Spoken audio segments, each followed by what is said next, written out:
سلام عرض می‌کنم. Good evening, ladies and gentlemen. It is my pleasure to welcome you to the 12th Annual Bita Prize. I think it's one of the ironies and one of the tragedies of being an Iranian that every time we gather to celebrate, we also have something to mourn and worry about. As we gather here to celebrate the one great artist in the list of these wonderful artists, in Iran in the last 4 days, at least 200 people have been killed, at least 1,000 people have been injured, and 4,000 people have been imprisoned. The regime has taken absolute violence to what has been peaceful demonstrations. It is truly sad to see what has happened, but it would be ceding too much ground to them to let them mar our celebration. So while I tip my hat and I bow to the Iranian people, I think we should celebrate the occasion because as Iranians, we have far more to celebrate than we have to be sad about. So it gives me...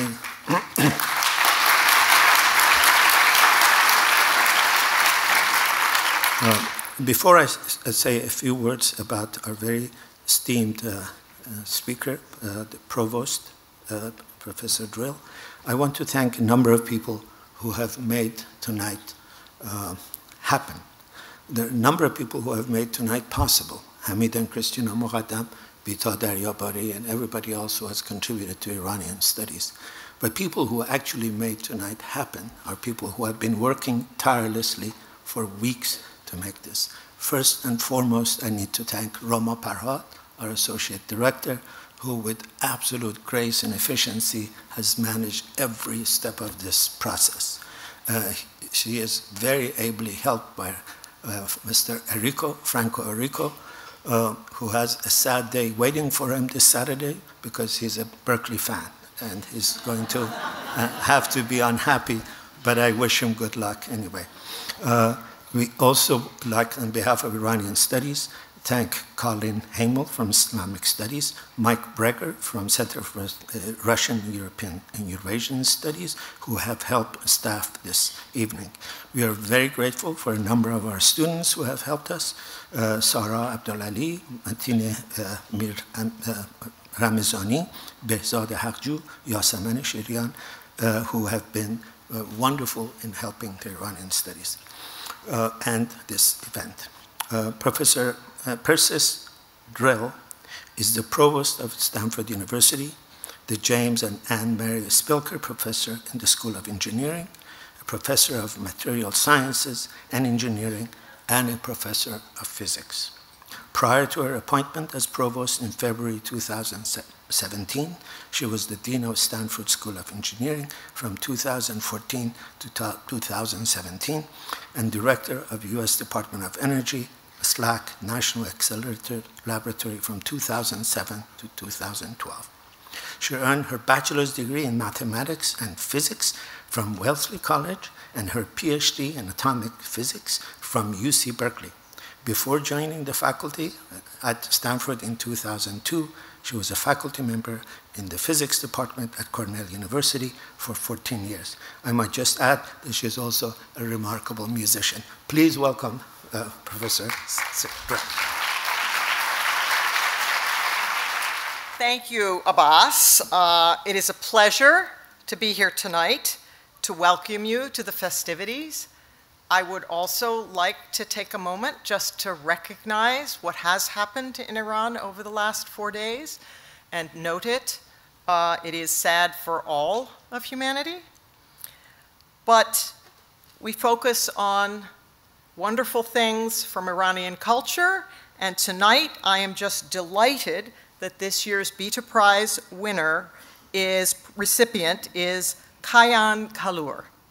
I, as Abbas has mentioned, am an amateur musician, and I am honored just to share the stage with such tremendous talent.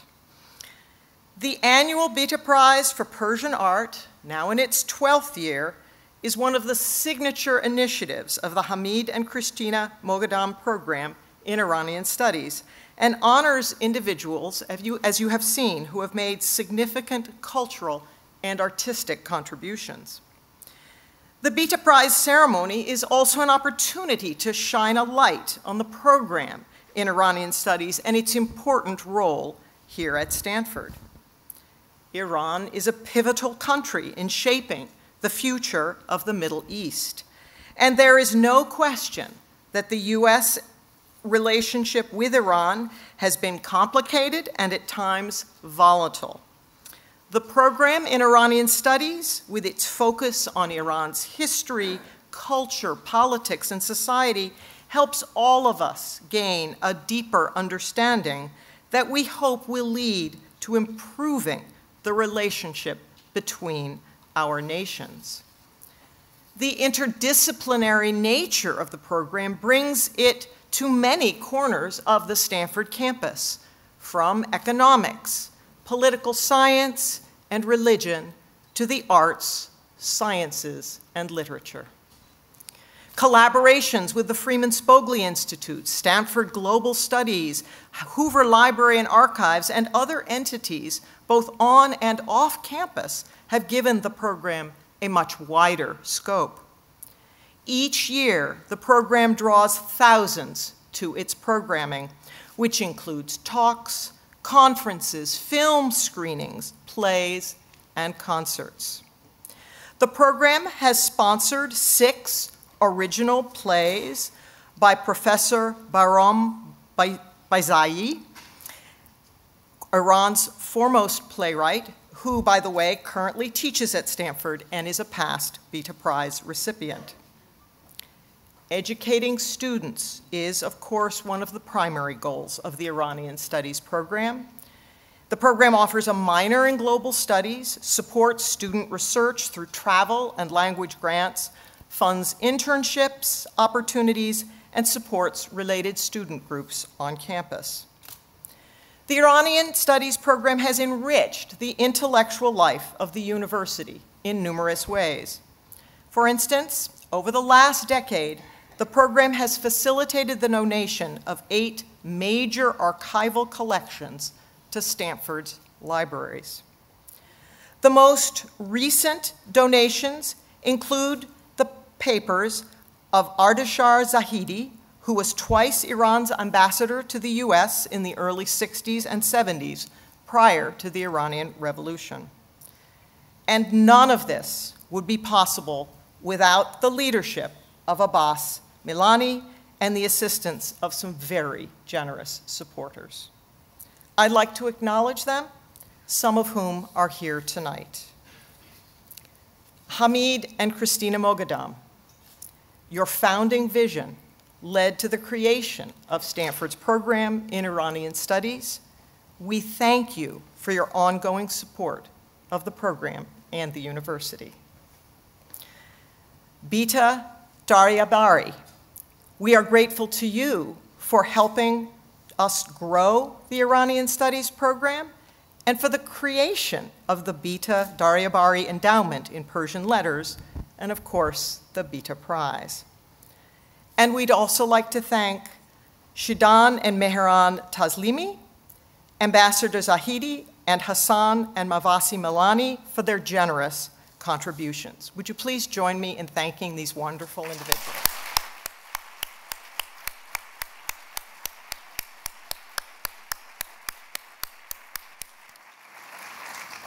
In closing, on behalf of the university, I offer my congratulations to tonight's recipient of the Bita Prize, Kayhan Kalhor. We applaud him for the innovation and passion he brings to music, for his fight for artistic freedom, for his many fruitful creative collaborations, and for bringing the Persian classical music tradition to people all over the world. We are thrilled to have you here at Stanford, and I know we are all looking forward to your part of tonight's program. Thank you.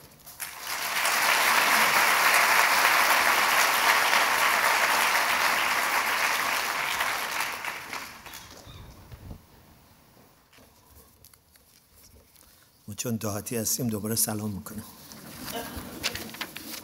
Salam alaikum.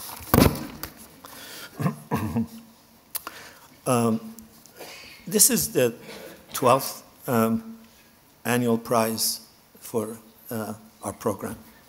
And 12 is a rather important number. It's a full cycle. And I thought when we were thinking about who this winner is there another connective thread to these 12 people other than their greatness? They have been each singular in their field, and you have seen them. But is there something other than singularity, other than brilliance, that connects them? And I found that there is a thread, actually. And the thread is that these people are amongst the greatest elements in making a new concept of modernity possible in Iran.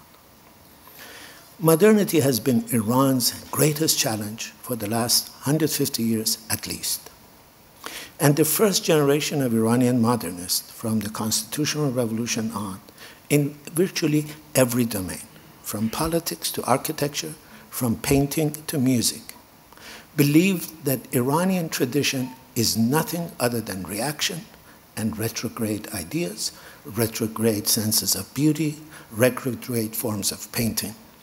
And that if you want to be modern, if you want to be progressive, look to the West. If you want modern architecture, go to Le Corbusier.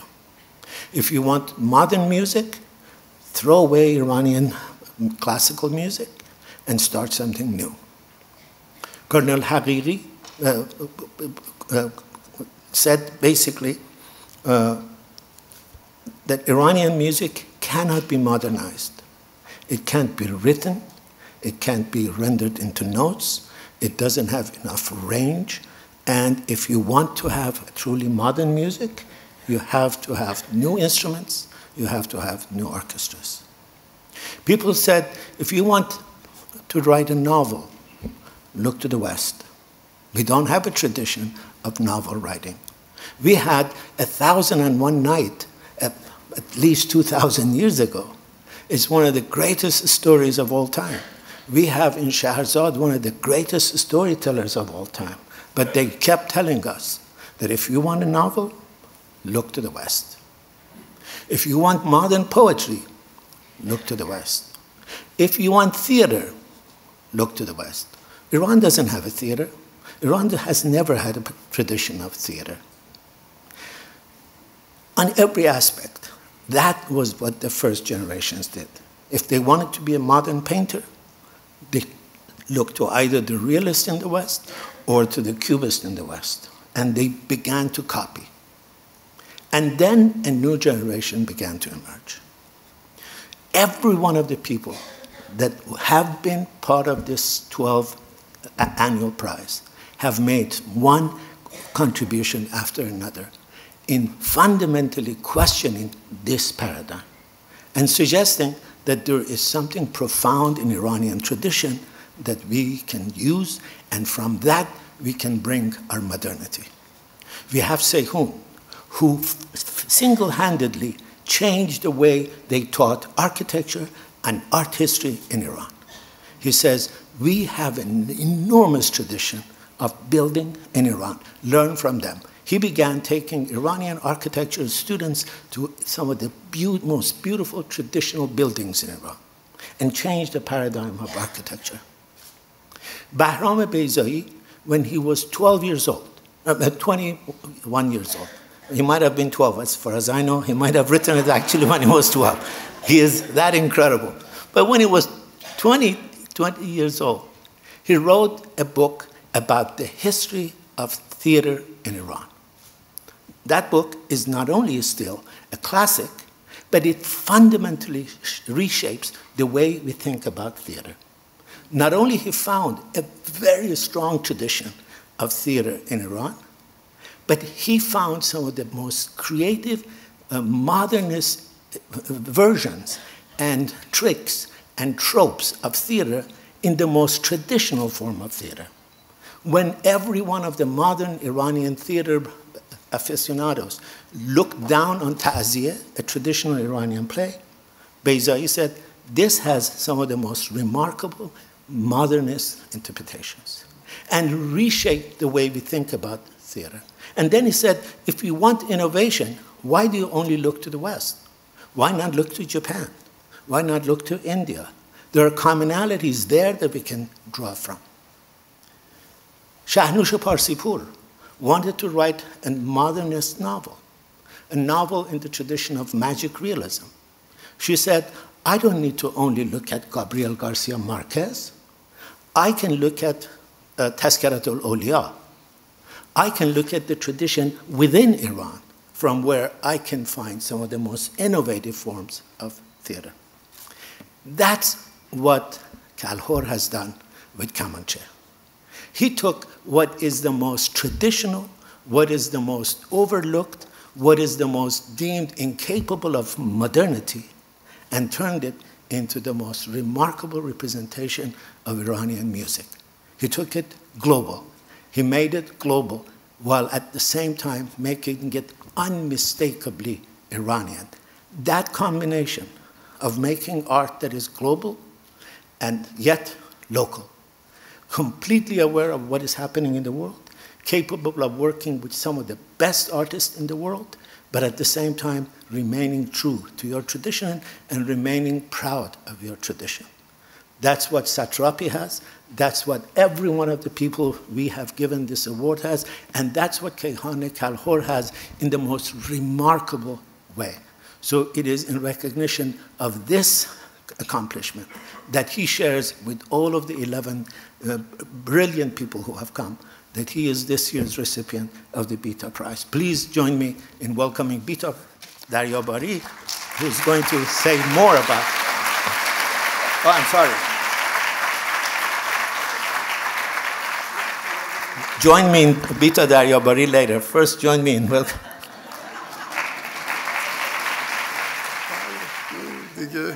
کار به اینجا کشیده.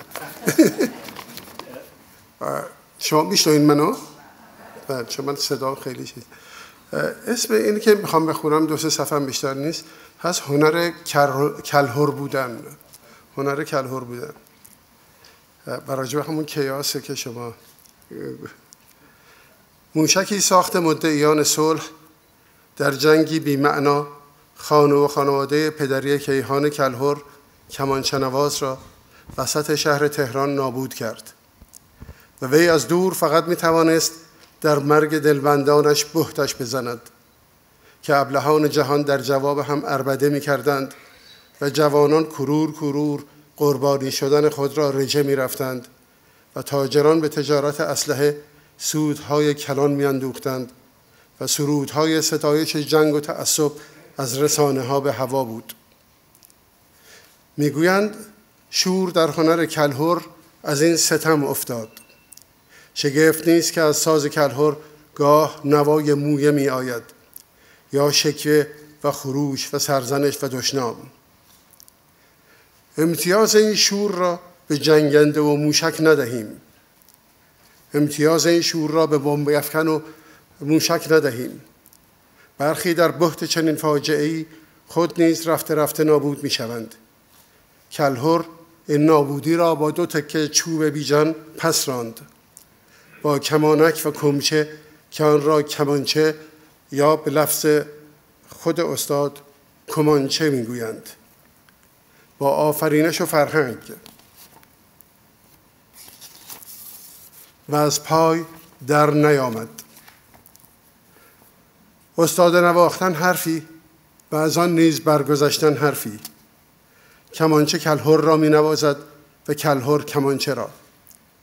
از کمانچه نوای کلهر برمی آید و از کلهر نوای کمانچه.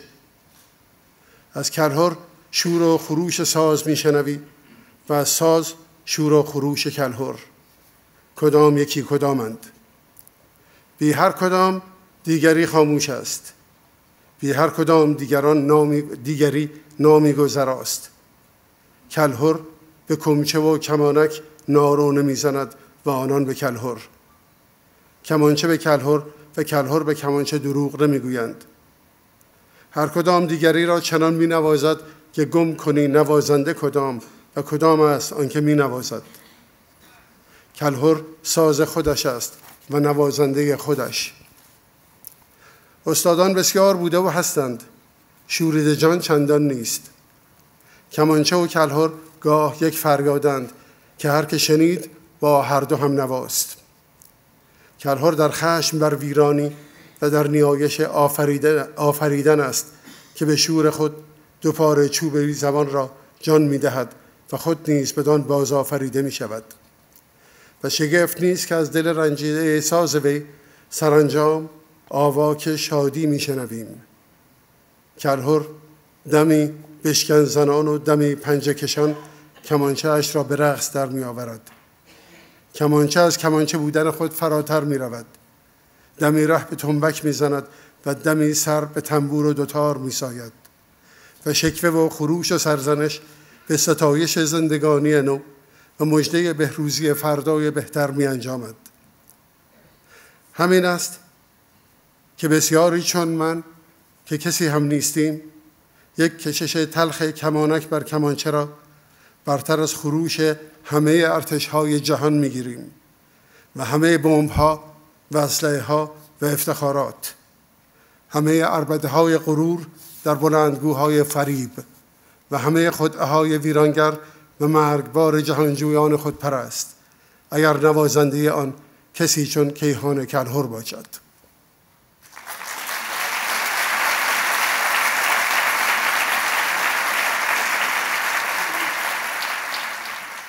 Good evening and welcome. Before I continue with tonight's program, I'd like to extend my deepest sympathies and condolences to all the Iranians in Iran in these difficult times. I'm utterly shocked and dismayed at the terrible human loss incurred and excruciating pain that people in Iran are going through.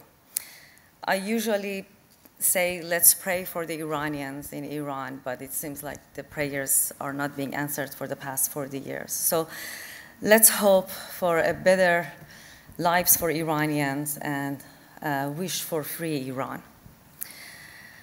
Welcome again to our 12th celebration of Bita Prize at Stanford University. First and foremost, I would like to thank Provost Percy Strel with her beautiful Persian name for accepting our invitation and attending tonight's celebration. Ever since this program began here at Stanford, it has always enjoyed the encouraging support of the university leadership. The Provost's presence here is a sign of this support. And also my sincere gratitude to the Dean Saller, who was till last year the Dean of Humanities and Sciences and was tireless in his support of my endowment and Iranian Studies here at Stanford. Of course, none of this would have been possible without the visionary leadership and pioneering support of Hamid and Christina Moghadam. In our community, no less than in everything to do with the Iranian Studies at Stanford, they have been a beacon of leadership, generosity, and goodwill. I know Dr. Milani joins me in thanking them for their continued support, guidance, and generosity. Thank you.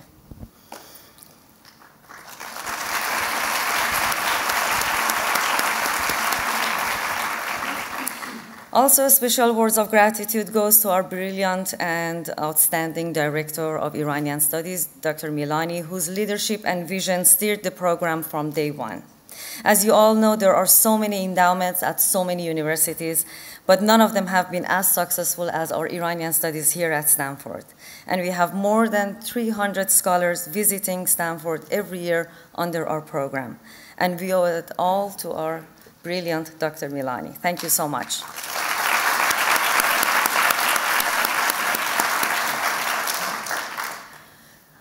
Thank you, Roma Parhad, Franco Enrico of the Iranian Studies program, who have gracefully and efficiently managed every detail of tonight's program. Thank you.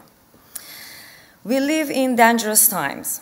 What was once not long ago the quiet, albeit continued murmur of division, conflict, racism, and gender rancor has now gathered the force of a gale.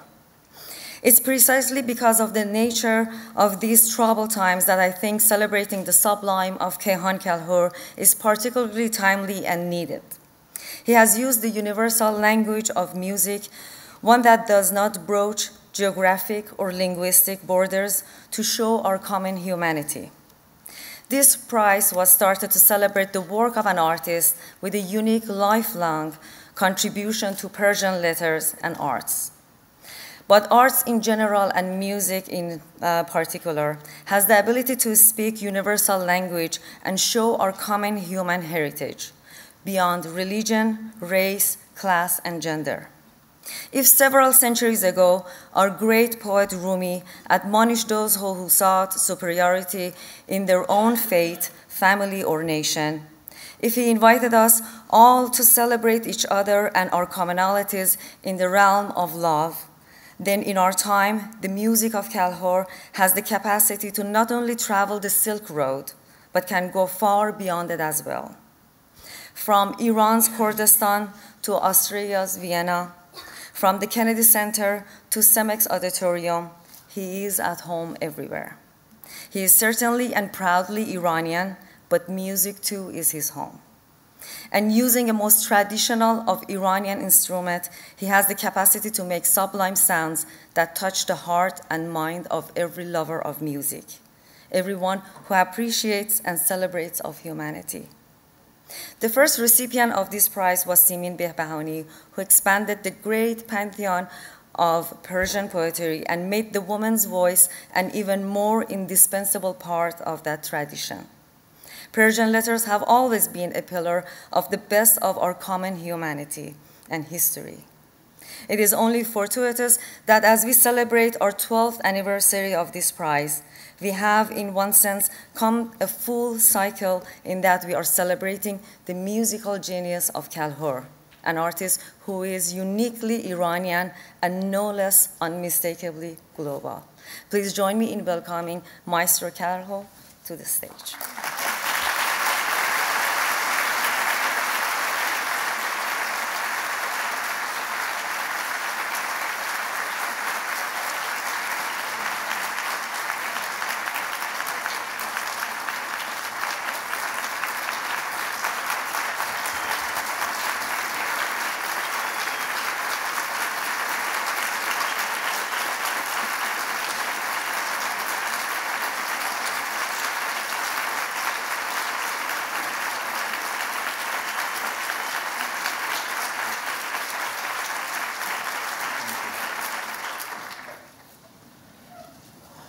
Thank you very much.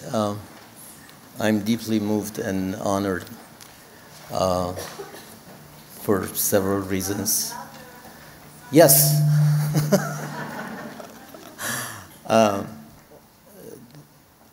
Not just because this is a precious award, but also because it's the same award has been in many great hands that I love and respect a lot.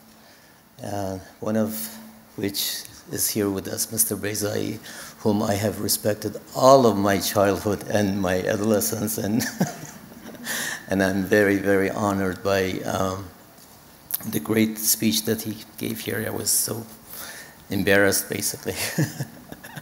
I'm not a great speech giver, but that's not what I do. I'm a musician, and I play music. But I'm very lucky to consider myself a cultural worker. I think and believe that to have every healthy society, we have to have healthy politics, healthy economics, and healthy culture.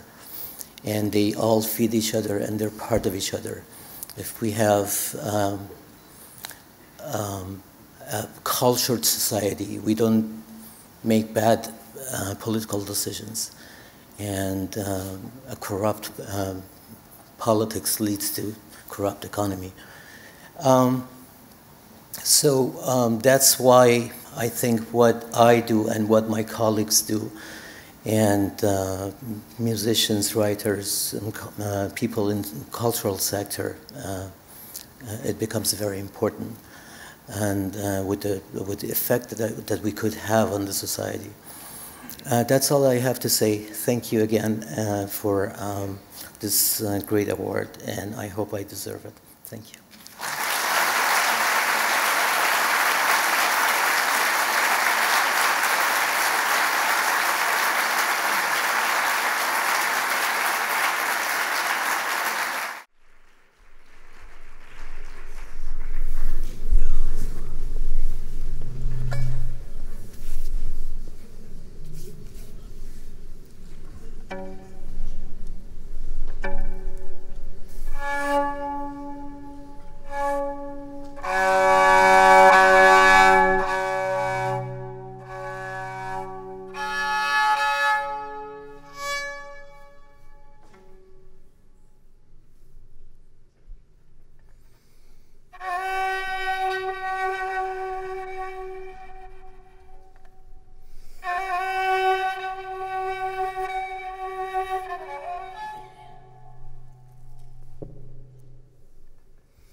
Thank you.